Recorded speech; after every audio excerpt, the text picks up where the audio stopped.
Da safe ma da ya tashi, sai da ya rungume filon shi, ya ƙara tsundumowa cikin tunanin yadda rayuwarsa za ta kasance shi da Hanan. Ba kamar idan ya yi kuɗi. Tun da Kabir ya ƙyalle idonsa a kan Hanan, ya hana kansa zaman lafiya. Saboda duk inda ta saka ƙafarta, to shi ma sai ya saka. Kuma sannan babu ruwan shi, a gaban kowa ma yake nuna mata irin ƙaunar da yake yi mata. Daga mahaifin shi har mahaifin Hanan, wannan abu da suka gani ba ƙaramin daɗi ya yi musu ba. Saboda a da can mahaifin Hanan, plan ɗin shi idan Hanan ta gama secondary, zai nema mata makaranta ta gaba, domin ganin ta sami NCE ko diploma ɗinta. Saboda yana hange mata rayuwa a can gaba. Ba ma ranar da za a ce babu ransa, amma yanzu ganin yadda Kabir yake nunawa kuma yake rawar kai a kanta, shi ne ya sa shi canza shawara ta fara yin karatu kafin aure. Sai yake ganin kawai zai iya aurar da ita ma daga bisani ta ci gaba da karatunta. Don haka yanke shawarar da ya kira Hanan, ya zaunar da ita a gaban shi, ya tambaye ta, me kike ji a kan Kabir? Saboda bai son ya shiga haƙƙinta don bai sani ba ko ba ta son shi. Kamar yadda shi kowa ya gane cewa yana son ta, Hanan ta yi murmushi, ta sunkuyar da kanta ƙasa. Cikin alkunya ta ce, Abba ni ma ina son shi. Mahaifin Hanan ya yi murmushi, saboda ya san babu wata matsala dama da har zai samu wajen jin amsar da za ta ba shi. Ko da kuwa ya san ba ta son Kabir, to ya san ba za ta ɓoye mishi ba. Saboda training ɗin da ya bata tun farko, ranar da iyayensu Kabir suka samu labarin ɗauran ɗansu da Hanan bayan ta gama makaranta, ba ƙaramin daɗi suka ji ba. Shi kuwa Kabir a ranar sai da ya zuba ruwa a ƙasa ya sha saboda tsabar farin ciki, kuma saboda tsarinsa ya fara tafiyar masa a yadda yake so. Don haka su Hanan suna shirye-shiryen kammala karatunsu, shi kuma Kabir yana shirye-shiryen hidimar aurensu. Luckily enough, watan da za su kammala karatunsu, offer ta samun aikin Kabir ta fannin government ta samu. Saboda a baya lauya ne mai zaman kansa, duk da dama hakan shi ne tsarinsa. Amma offer ma da ya samu ya yi farin ciki sosai, saboda yanzu ma yana ganin wata damar ta ƙara samuwa, domin dalilin aikin da zai yi a ƙarƙashin gwamnati zai iya sakawa a san shi a gurare da dama. Abokan Kabir duk da su ake shirye-shiryen bikin, domin haka duk wani nauyi da abokai suke ɗauka, su ma sun tsaya domin ganin ya tafi daidai yadda ake so. Saboda akwai wani daga cikin abokansa, shi ne ya ɗauki nauyin lefen nasa. Event ɗin kuma da ake yi, sun ce babu wanda ba za a yi ba, saboda dama jigonsu 'yan jin tasu ne da kuma raƙashewa. Hanan kuwa da suka kammala karatunsu da sati 4 aka fara hidimar biki. Event aka fara tun ranar Litinin har zuwa ranar yau Juma'a da suka dawo daga hanyar Jibiya. A can Chama Park aka yi picnic. To a bisa hanyarsu ne suka haɗu da abin da zai ruguza musu duk wani plan na Kabir ɗan Hanan. A hankali ya silala da motar har zuwa ƙofar gidan su Hanan. Sannan ya juyo kalle ta cikin langwabewar kai, ya ce, na san ba don son ranki zan ƙara fita yanzu ba. Please, na roƙe ki, ki yi haƙuri, ba zan ɗauki wani lokaci ba. Ina so kawai in cika alƙawari ne wanda na riga na ɗauka. Hanan kuwa ta ɗan yamutsa fuskarta, duk da ta rufe fuskar da niqab, ta ce, please yaya Kabir, kada ka yi gudu.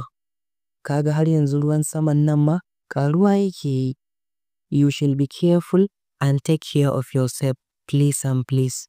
Kabir kuwa ya sa hannu ya zare liƙaf ɗin, ya ci gaba da kallon kyakkyawar fuskarta tare da yin murmushin jin daɗi. Saboda yanda Hanan take kula da shi, kuma sannan ba ta son abin da zai taɓa lafiyar shi. Hannunsa ya sa ya shafi kumatunta ya ce mata, ina son ki Hanan, kuma ba na fatan abin da zai raba ni da ke. Insha Allah zan kula da kaina fiye da yadda kike kula da ni ma. Hannunta ya jawo ya kai bakin shi ya sumbace ta, sannan ya saki hannun a hankali, irin sakin nan na baya son a rabu. Hanan ta yi murmushi saboda tsabar jin daɗi, ta ce, ok, to shi kenan sai ka dawo, amma kada ka daɗe, saboda idan baka manta ba, Abba ya ce kafin dare yake so mu zauna, saboda akwai maganar da yake so ya faɗa mana. Kabir kuwa ya gyaɗa kansa ya ce, I know my love. Insha Allahu zan dawo cikin lokaci.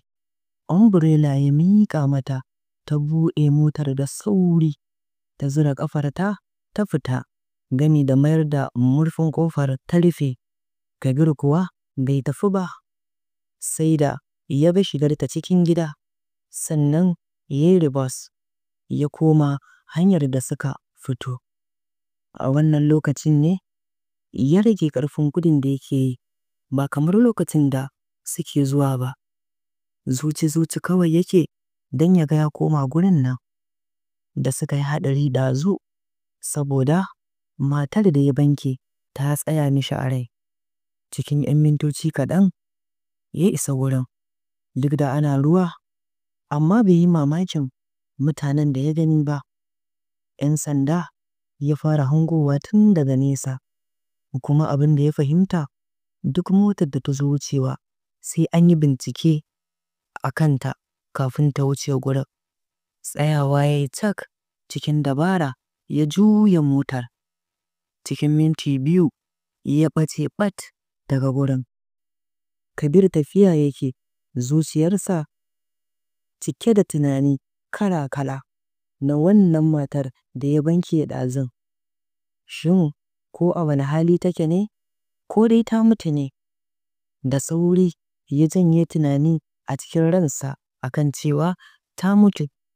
Fasa zuwa inda ya yi niyya ya yi, ya nufi hanyar gida a sukwane, saboda tsoron kada bincike ya faɗo kansa. Kun san an ce mara gaskiya ko a ruwa.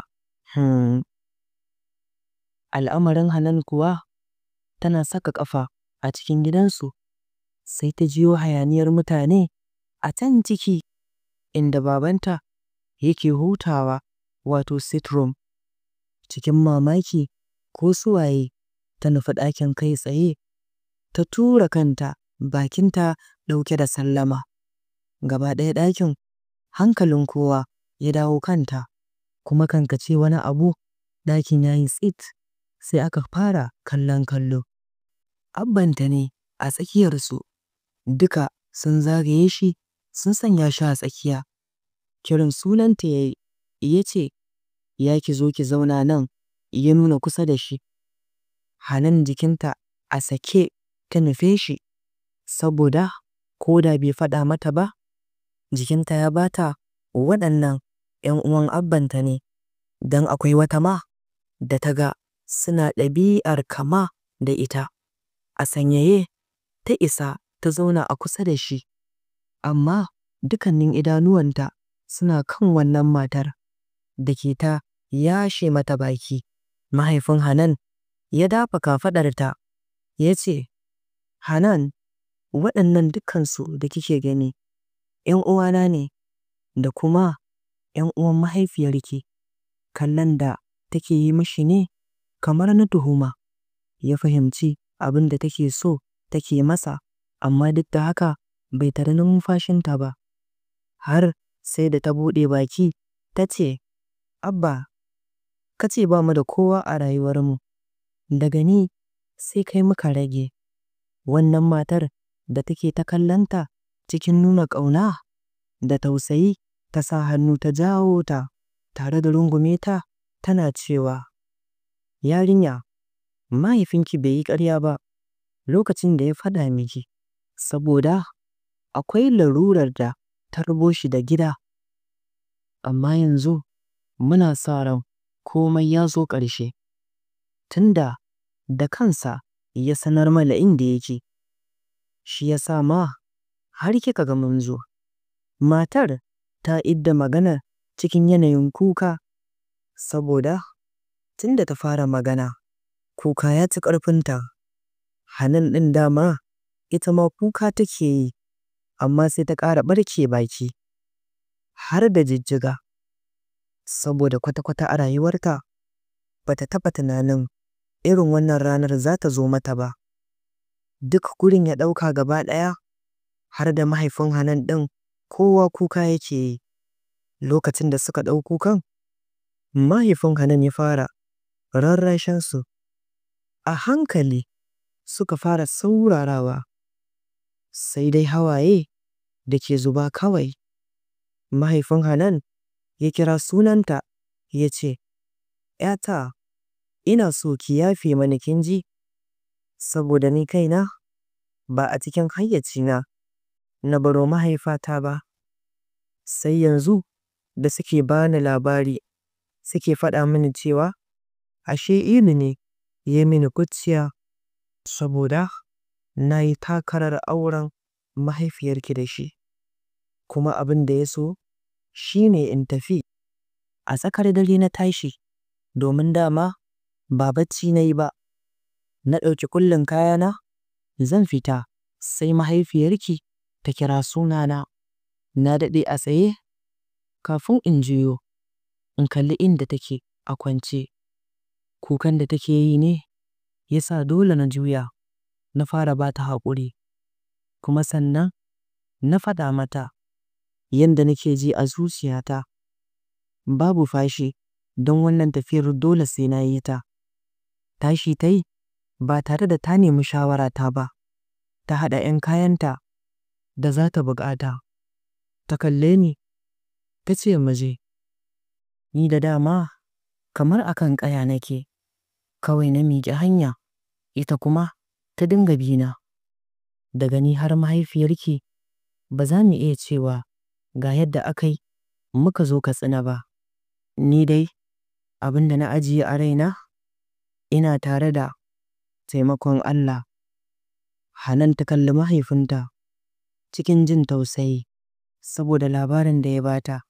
Idanuwanta na zubar da hawaye. Ta ce, "Abba, na yafe maka. Wallahi ni ban riƙe ka a zuciyata ba, kuma wannan Ilu da yardar Allah sai ya ga yadda ƙarshensa zai kasance. Domin kuwa na san Allah ba zai taɓa barinsa ba." Umma Suwaiba, yayar mahaifiyar Hanan, ta yi carab ta ce, "Yo, tun yaushe ma Allah ya nuna wa Ilu iyakarsa, saboda shi da kansa ya ringa bin saƙo-saƙo yana fallasa kansa, yana cewa, 'Ni ne Ilu, ni ne na yi wa Abdu kurciya domin ya bar min Fatima.' Haka ya yi ta yi, daga bisani ma aka ce ya samu taɓin hankali.